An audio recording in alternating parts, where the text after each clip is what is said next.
Imagine-toi une terre bordée de lacs et de forêts, un paysage presque idyllique. Mais sous cette beauté se cache en fait un lourd fardeau, celui des souffrances humaines. Ici, en Varmie et en Mazurie, les cris des victimes des deux totalitarismes résonnent encore dans la mémoire collective. Comment une région peut-elle survivre au poids de deux des idéologies les plus destructrices de l'histoire moderne? Et surtout, que signifie commémorer ces victimes aujourd'hui dans un monde qui a parfois tendance à oublier? Dans ce nouvel épisode du Double K, on va plonger au cœur de l'identité polonaise, là où la résilience se mêle à la mémoire. Ensemble, on va découvrir pourquoi cette journée du souvenir aux deux totalitarismes, n'est pas seulement une page d'histoire, mais une leçon intemporelle. Prépare-toi, car cet épisode pourrait bien changer ta manière de voir la Pologne. Vitam dans le Double K, le podcast où on explore ensemble ce qu'être polonais veut dire aujourd'hui. Je suis Jean-Philippe, JP pour les intimes, un passionné de l'identité polonaise. Ici, on questionne les valeurs, les traditions et l'histoire qui façonne cette belle Pologne. Mais on ne s'arrête pas là. On cherche aussi à déconstruire les préjugés et à replacer ce pays dans une perspective moderne. Aujourd'hui, on s'attaque à un sujet à la fois poignant et universel, la mémoire des victimes des deux totalitarismes. Alors, installe-toi confortablement et voyons ce que cette journée a à nous enseigner. Cette journée de la mémoire des victimes des deux totalitarismes est célébrée chaque année. Pourquoi cette date? En fait, cette date marque l'un des moments les plus sombres de l'histoire polonaise. L'invasion de la Pologne par l'Union soviétique en 1939, en plein pacte de non-agression avec l'Allemagne nazie. Cette date, elle symbolise un petit peu le double étau dans lequel la Pologne s'est retrouvée prise.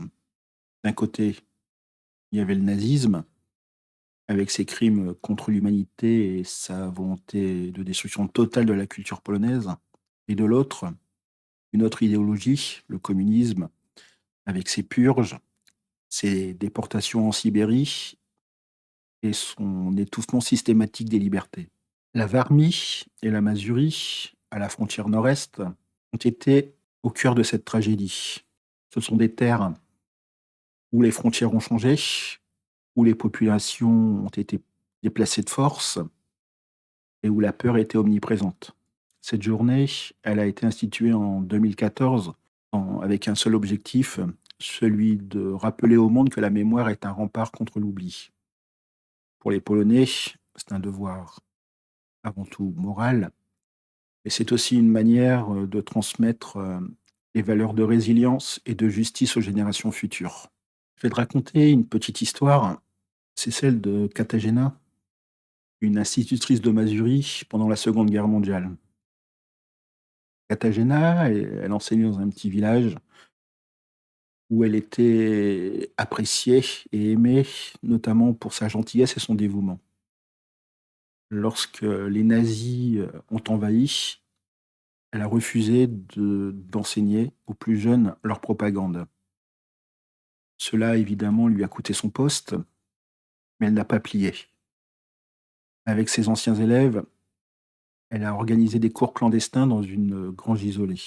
Quand les soviétiques ont pris le contrôle en 1945, Katarzyna, évidemment, pensait et surtout espérait que les choses changeraient. Mais elle a rapidement compris que le nouveau régime était tout aussi brutal. Elle a été accusée d'être une ennemie du peuple parce qu'elle avait enseigné des idées nationales, évidemment des idées nationales polonaises, et ce qui lui a conduit à être arrêtée et envoyée dans un camp en Sibérie. Avant de partir, elle a laissé un petit carnet à sa fille, rempli de poèmes et de messages d'espoir. Ce carnet, il a été ensuite transmis de génération en génération et il est aujourd'hui exposé dans un musée local. Katarzyna, c'est pas simplement une victime, c'est aussi ce qu'on pourrait qualifier de symbole, celui un petit peu de la résistance culturelle face à la tyrannie. et son histoire, comme des milliers d'autres, est au cœur de cette journée de mémoire. Si tu as l'occasion d'être aujourd'hui en Pologne, notamment en Warmie ou en Mazurie, la commémoration de cette journée est empreinte à la fois de simplicité et de profondeur. Les églises organiseront certainement des messes en mémoire des disparus, des cérémonies civiles et rassembleront les habitants autour des monuments. Évidemment, comme c'est souvent le cas en Pologne, on en profitera pour déposer des bougies qui illuminent la nuit, un petit peu à la manière des étoiles pour guider les âmes des victimes. Ce qui est marquant dans ces moments, si tu l'as déjà vécu en Pologne, tu peux me le faire savoir en commentaire, c'est surtout un petit peu cette atmosphère. En fait, les Polonais, ils considèrent pas ça comme des journées de réelle tristesse, mais avant tout de réflexion. Les gens n'ont aucune crainte de parler de leurs ancêtres, de partager leurs histoires et ils chanteront évidemment, parfois, des chants patriotiques. À Varsovie, il n'est pas rare non plus en ce jour que des cérémonies soient organisées, sur certaines places de la ville. Ce qui est assez marquant quand on participe, on regarde un petit peu de loin, ces cérémonies, c'est avant tout la diversité des participants. Tu vas revoir, notamment des enfants, des anciens, des Polonais, mais aussi des étrangers qui souhaitent comprendre cette partie de l'histoire qui est souvent un petit peu, effacée, des livres d'histoire, dans les pays, de l'Ouest. En fait, ces moments, ça permet justement une chose, ça nous rappelle qu'en en fait, on est tous liés, d'une manière ou d'une autre, par une forme d'humanité commune. Comme souvent en Pologne, dans ces moments de recueillement, on va pouvoir, revoir, fleurir, certaines valeurs polonaises. Évidemment, on ne pourra pas éviter de parler de la résilience. Comme tu le vois, si tu écoutes régulièrement ce podcast, c'est que les Polonais ont traversé, des épreuves inimaginables, mais ils se sont toujours relevés et plus forts. Il y a aussi cette mémoire et ce devoir de mémoire. En fait, se souvenir, c'est pas une réelle faiblesse, c'est plutôt une force. C'est ce qui permet, évidemment, de ne pas répéter, les erreurs du passé. Tu as aussi la solidarité dans les moments les plus sombres. L'entraide, c'est ce qui a un petit peu permis, à tant de personnes et de vies de tenir le coup. Évidemment, tu vois, ça, ce sont, les valeurs fortes des Polonais, mais elles ne sont pas que polonaises. Elles nous parlent un petit peu à tous. S'il fallait, retenir une chose de cette journée, c'est qu'au-delà de la douleur et des pertes, cette journée, elle nous rappelle avant tout que, même dans l'adversité, l'humanité peut triompher.